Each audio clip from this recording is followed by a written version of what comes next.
Student class 8 की maths की class में आप सबका स्वागत है। तो आज हम चैप्टर 7 राशियों की तुलना कंपेयरिंग क्वांटिटीज़ की एक्सरसाइज 7.2 को सॉल्व करेंगे। इसके पहले की वीडियो में हमने 7.1 के सॉल्यूशन देखे, जिसके अंडर में हमने ये यहाँ तक के 6 क्वेश्चन को सॉल्व किया था। आज हम 7.2 के क्वेश्चन सॉल्व करेंगे। पहला क्वेश्चन है, सेल के दौरान एक दुकान सभी वस्तुओं के अंकित मूल्य पर 10% बट्टा देती है। 1450 रुपये अंकित मूल्य वाला एक जीन्स और 2 कमीज़ है, जिनमें से प्रत्येक का अंकित मूल्य 850 है। मतलब जो उस पर अंकित दिया गया है वो 850 है। तो खरीदने के लिए किसी ग्राहक को कितना भुगतान करना पड़ेगा? तो सभी वस्तुओं के अंकित मूल्य पर कितना बट्टा है? 10%। मतलब उसका जो उस पर जो लिखा हुआ है उस पर 10% डिस्काउंटेड है। तो जीन्स का अंकित मूल्य है 1450 और इसमें प्रत्येक का अंकित मूल्य 850। तो जीन्स पर बट्टा निकालेंगे, उसमें बट्टा 10% है, अंकित मूल्य 1450 है और बट्टे 100। ये 1 0 से 1 0 कैंसिल हो गए, बच्चा 145। तो 145 रुपये।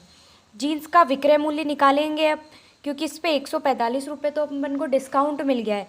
तो 1450 में से 145 को माइनस करेंगे तो 1305 रुपये आएगा। मतलब वो जीन्स कितने में सेल होगा, मतलब वो कितने में बेचेगा अपन को? 1305 रुपये में। 2 कमीज़ों का अंकित मूल्य है 850, क्योंकि 2 कमीज़ें इसलिए हम एक का 850 दिया है। 2 का करने के लिए हम 2 का मल्टीप्लाई करेंगे, 1700 आ जाएगा। 2 कमीज़ों पर बट्टा इंटू अंकित मूल्य बट्टे 100।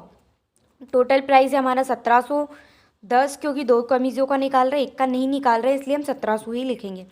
1 0 से 1 0 ऊपर के कैंसिल हो गए, बच्चा 170 रुपये। तो 2 कमीज़ों के मूल्य पर अपन को कितना मिला? 170 रुपये। उसके ऊपर अपन को डिस्काउंट मिल गया। तो उसमें से 1700 में से 170 माइनस करेंगे तो 1530। अतः ग्राहक को 1305 रुपये तो इसके जीन्स के और 2 कमीज़ के कितने? 1530। टोटल मिला के कितने? 2835 रुपये का भुगतान करना पड़ेगा उसको। ये इसका सॉल्यूशन है, बहुत इजी है, बस आपको समझने की इसकी ट्रिक समझना है। इसमें सिर्फ जीन्स का मूल्य, मतलब जीन्स पे और 2 कमीज़ों पे मतलब अलग अलग रेट डला है। कमीज़ों पर एक का 850 डला है, जीन्स पे 1450 डला है। तो उस हमारे MRP मतलब जो डला हुआ प्राइस है उस पर हमें 10% डिस्काउंट मिलेगा। तो हम उसका 10% डिस्काउंट निकाल के हम निकाल देंगे कि ग्राहक को कुल इतने पैसे उसको भुगतान करना है। कितने से? 2835 रुपये। नेक्स्ट क्वेश्चन है हमारा, एक टेलीविज़न का मूल्य 13,000 है। इस पर 12% की दर से बिक्री दर वसूला जाता है। इसे विनोद इस टेलीविज़न को खरीदता है तो उसके द्वारा भुगतान की जाने वाली राशि। क्रय मूल्य कितना है? 13,000। बिक्री की दर कितनी है? 12%। माना क्रय मूल्य 100 है, ठीक है। तब विक्रय मूल्य कितना? 100 + 12 112। जब क्रय मूल्य 100 है तो विक्रय मूल्य 112/100 करेंगे। जब क्रय मूल्य 13,000 तब विक्रय मूल्य कितना होगा? 112/100 इंटू 13,000। तो इसमें 2 0 से 2 0 कैंसिल हो गए, 130 का 112 में मल्टीप्लाई करेंगे तो 14,560 रुपये आएगा। अतः इसके द्वारा भुगतान की जाने वाली राशि है 14,560। बहुत इजी क्वेश्चन है, बस आपको इसको समझना है। आप इसको पहले उतार लीजिए, स्क्रीनशॉट लेके इसको देख लीजिए अच्छे से, उसके बाद आपको फिर समझ में आ जाएगा। अगर आपको फिर भी ये सॉल्यूशन समझ में नहीं आते तो आप कमेंट करके बता सकते हैं, हम उस वाले क्वेश्चन का अलग से वीडियो डाल देंगे। नेक्स्ट क्वेश्चन है हमारा, अरुण एक जोड़ी स्कर्ट पहिएदार जूते, ठीक है, जिसको स्क्रैट्स बोलते हैं, किसी सेल से खरीद कर लाया, जिस पर दिए गए बट्टे की दर 20% थी। यदि उसके द्वारा भुगतान की गई राशि 1600 है तो अंकित मूल्य क्या होगा? उसने कितने दिए? 1600 रुपये दुकानदार को दिए। तो उसका हमें टोटल प्राइस निकालना, और इस पर कितना दर था, मतलब उस पर डिस्काउंट कितना था? 20%, बट्टा 20% था। तो हमें उस पर जो डला हुआ MRP, जो डला हुआ अंकित मूल्य निकालना है।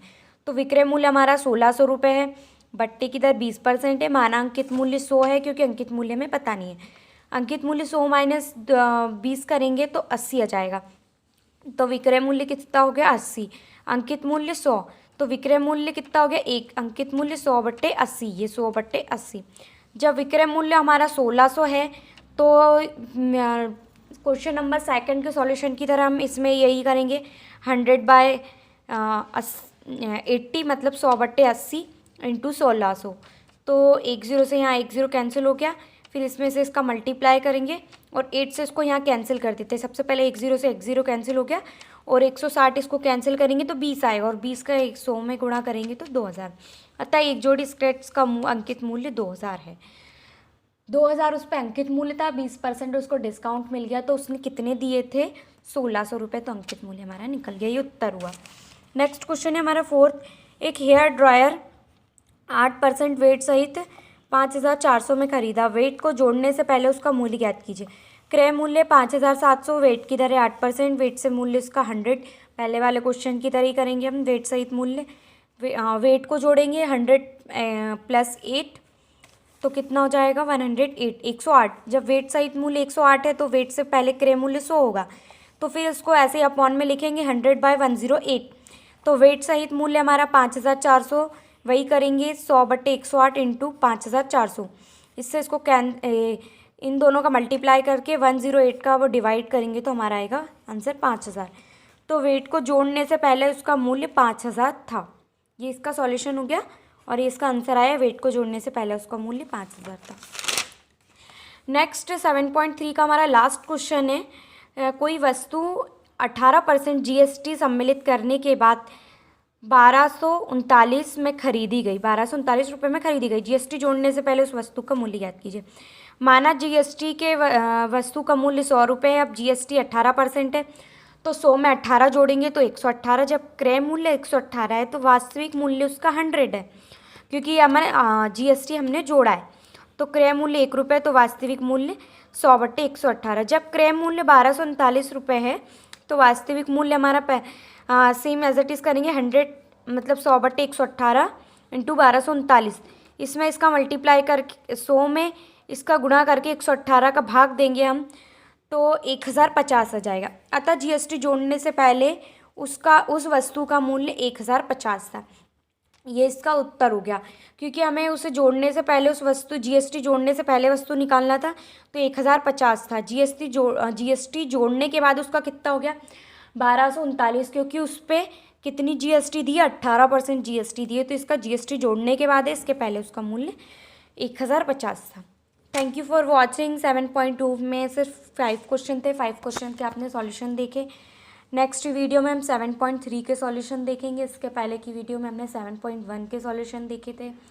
अगर आपको कोई क्वेश्चन समझने में प्रॉब्लम होती है, आपको उस चीज़ को समझ में नहीं आता तो आप हमें बता सकते हैं। हम उस वाले क्वेश्चन का अलग से वीडियो बना देंगे। अगर आपको डिटेल में हमारी वीडियो चाहिए तो फिर आप हमें कमेंट करके बता सकते हैं। हम उसकी वीडियो को और डिटेल में समझा सकते हैं। वैसे तो आप 8th में हैं तो आपको बेसिकली समझ में आ जाना चाहिए, और अगर नहीं भी आता है तो आप प्लीज़ हमें बता सकते हैं। हम इजीली उसकी वीडियो डिटेल में या इजी टिक के द्वारा हम उसमें डाल सकते हैं, वीडियो बता सकते हैं।